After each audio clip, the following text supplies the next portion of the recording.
this lecture, you will have a better grasp how data is being used around you and how you can use data.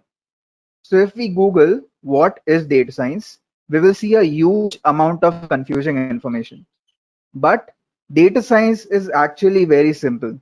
It's a set of methodologies for taking in thousands of forms of data that are available to us today and using them to draw meaningful conclusions. So data is being collected all around us.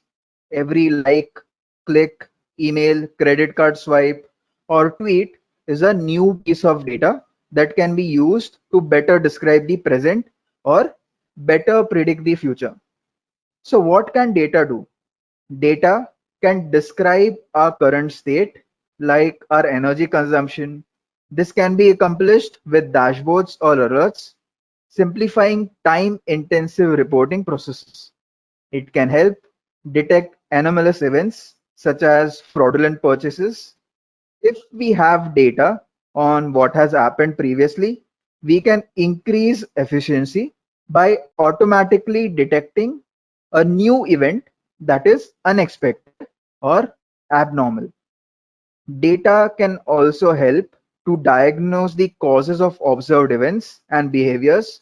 For instance, your activity on Spotify or Netflix. So rather than determining correlations between small numbers of events, data science techniques actually help us understand complex systems with many possible causes. So finally, data can predict future events such as forecasting population size.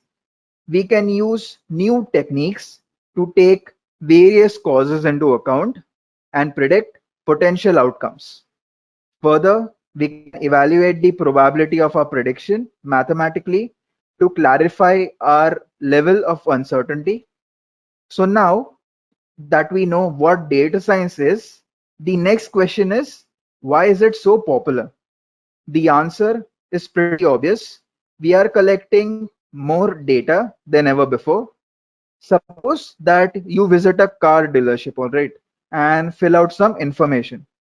So all of that data is automatically entered into a computer and combined with the data from hundreds of dealerships into one big database.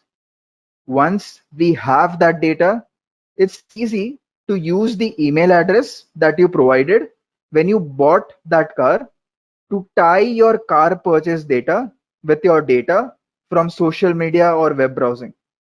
Suddenly, we have a very complete picture about everyone who purchased the car in the last year. Their ages, their likes and dislikes, their friends and family.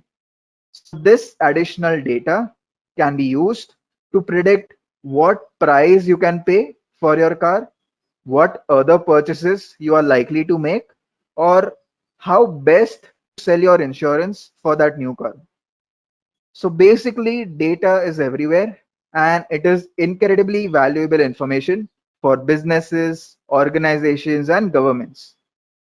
So, how do we start to use data? In data science, we generally have four steps to any project.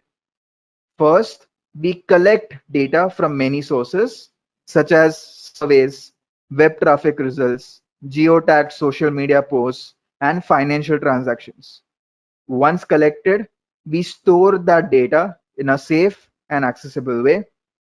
At this point, data is in its raw form. So the next step is to prepare that data. This includes cleaning data, for instance, finding missing or duplicate values and converting data into a more organized format.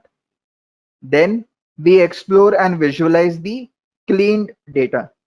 This could involve building dashboards to track how the data changes over time or performing comparisons between two sets of data.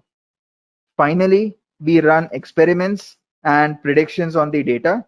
For example, this could involve building a system that forecasts temperature changes or performing a test to find which web page acquires more customers. Next, you know why data science is important and the first 4 steps in the data science workflow. So now let's move on to another chapter,